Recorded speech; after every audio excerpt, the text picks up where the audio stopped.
Motor na matipid sa gas ba ang hanap mo? At ideal pang daily?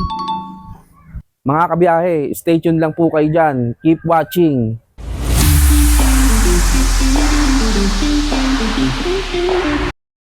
Hello guys! Welcome back to my vlog, Biyahe ni Onyo. So for today's video, isi-share ko sa inyo ang isa sa pinakamatipid sa gas na motorsiklo.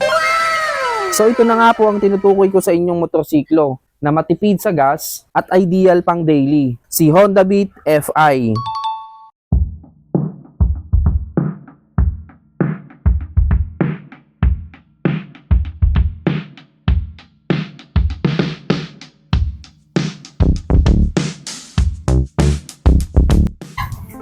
Ano nga ba ang specs ni Honda Beat Fi?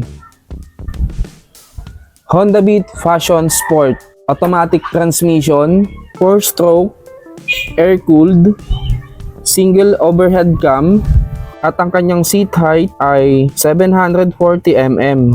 Sa braking system ni Honda Beat Fi, sa front, naka-disc brake at naka-Nissan caliper.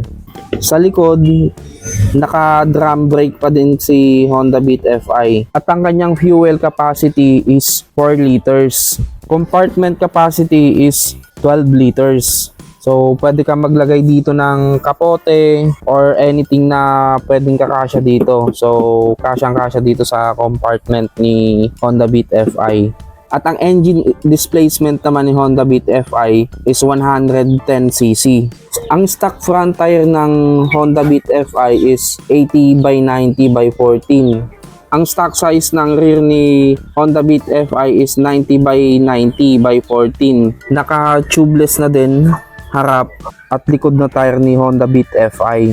Naka semi-digital panel na nga din si Honda Beat Fi. Sa kanyang panel makikita mo yung speedometer, check engine, fuel gauge. Makikita mo din dito yung total ng tinakbo ni Honda Beat Fi, high beam, tapos turn right and left, signal light. At ang starting system ni Honda Beat Fi is naka-electric starter. At meron nga din itong kickstart.